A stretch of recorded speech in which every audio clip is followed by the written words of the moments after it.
Right then, been a bit quiet for the last few days, busy at work. Anyway, quick update, not a lot to say other than look what's arrived here. A friend of mine swaged these up for me, so they're just loose on at the moment. Ignore this one, it's supposed to have, I'll show you on the other side, it's supposed to have the piece on there. But basically this is what we've made to replace the piece that rusted off, so that's slotted. I'll just put some exhaust paste over the top of that, and then we clamp that up tight. That provides the piece that let's show you on the other side, that the exhaust clamps onto. And as you can see on this one, I've just slotted this over for now, so we put a clamp over that. It's actually loose on there because there's a fibre washer goes inside this piece. So I've got one of them, I'm just waiting for the other one to be delivered. So it'll just end up with two clamps, but if you look at the original clamp, it's about that wide anyway, so that'll look okay. We'll hide that up under there like that and tighten it up, and then a clamp on here, and we can get some more life out of this, because these are like rocking horse droppings. These are really hard to get hold of. I'm going to keep my eye out for one, but for now this one will do. I'm probably just going to get this one rubbed down a bit and spray some VHT paint on it, try and just squeeze a bit more life out of it. So that's one little update. Second one, I made yet another mistake. So I noticed that the tab was missing on this one, and you'll see this is basically super glue. These are cheap things, and they literally, I can just feel them cracking as every time I take them off. But I made a bit of a faux pas on this side. I'd got them all together, and I needed this tank up, so I took the seat off, got hold of the tank, took the bolt off the other side, lifted the tank up and thought, oh, that's a bit tight. Gave it a bit of a tug, and then realised the reason for that was that the one that's actually still in on this side was still connected, and as I lifted it up, I literally tore this piece almost completely off. So I've just had to glue it back on again. Fortunately, it's just this cheap reproduction version. Well, I say cheap, they're not, but it's just this reproduction version and not an original. So yeah, just word of caution, when you come to lift these tanks up, there's a tab behind this one with one of those lugs that goes through a grommet. I lifted that up, it twisted itself round and literally almost tore that in half. So seat off, side panels off, then you can tilt that up. Lesson learned. So one other thing I've been keeping a bit of a close eye on is this little puddle that's busy gathering on the deck here. It is oil.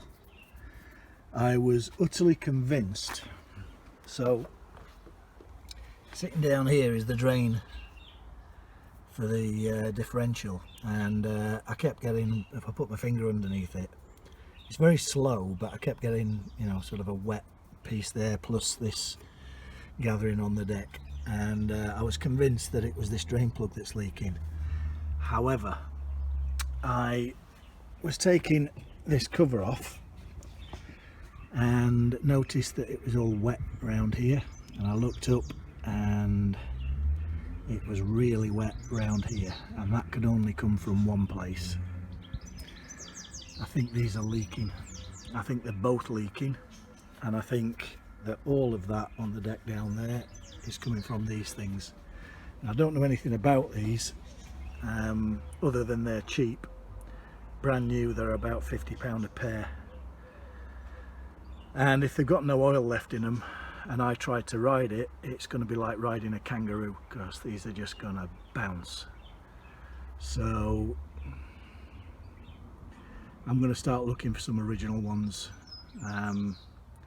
Again, they don't come up very often. Most of them are in America, and The problem is, although some of the prices are reasonable in America, the postage isn't, and it can double the price of pretty much everything that you're buying.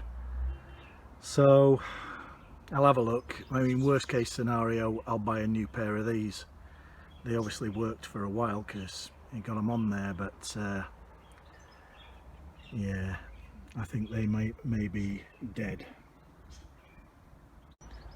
Okay, so moving on, jobs for this coming weekend.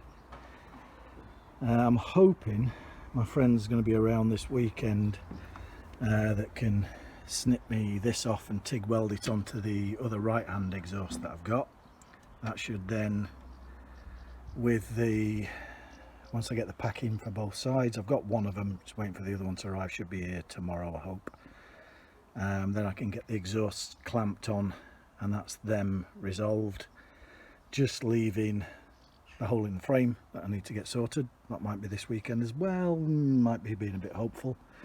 Still got to get back wheel off, get the tyre off, get the screw out, puncture repaired, back on, decide what to do about that side of the chrome. As you know, this side I took it all off and I've just run, this is just with a brass brush by hand over that wheel and got all of that, well, most of that oxidization off. So I think once we get that on a buffer, it'll come up all right. It looks quite nice now, to be honest. So I'm less and less worried about that for now. And then the front wheel, you know, similar sort of condition, but it's got a rim leak, so we need to get that off. Now, I'm a little bit worried about this because one of the things they will insist on, I know it, is that I take the discs off, and these look like they've had a hard life. So I'm just got to hope that these things are going to come undone. They should. We're hopeful. If they don't, well, I might have to change the wheels myself. I'm not going to drill these out. I'm not going to ruin the wheels. I did check the thickness on these, and because I wasn't quite too sure, to be honest. They looked a little bit on the thin side, but I've checked them and they're well within tolerance. They've got plenty of life left on them, so that's good news. Back one too. Back one's actually a bit better than these ones, but yeah, they are in tolerance. So that is a win.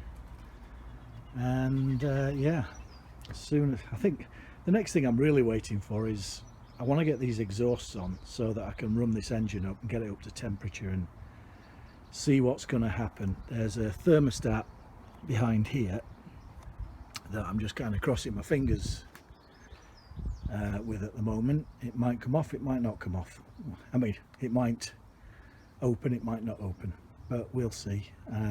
Because when I had this cover off, I have sprayed it down with WD-40, but that was quite oxidized as well, and the likelihood is that if I need to get that thermostat cover off, we might be snapping bolts there too. So fingers crossed it's going to open okay, but we'll find out. And I think we'll do a bit more videoing when I get it running again, and maybe not being as loud as when it accidentally started. Having both cans on should be fine. We'll just leave it here to tick over and warm up, let it come back to life itself. Okay, more updates once those exhausts are on. And just one final thing, obviously it's back together. I forgot to mention that. So let me just take that off. Look what a fantastic job I did of, no I didn't. Emil at A14 Salvage came through yet again. He had one of these in really nice condition, which he let me have for a very reasonable price. So I gave up on the other one. It was rusty as heck, as was the number plate holder, and these basically were together on his. So apparently this is from Stoke Cycle Centre. Well, the bike that this came off was funny. I've got a couple of, we've got Dell's Honda in Blue Springs, Missouri there, and Stoke Cycle Centre, Charleston Heights, what's SC, South Carolina. Anyway, more American bits, but yeah, we've replaced that Fender with a really good one, so that's nice, and it's looking a lot better under there now, a lot cleaner. Oh, this breather, there's two breathers on my V45. There's only one, which is down there somewhere. This has got a top one and a bottom one, so that's what that is.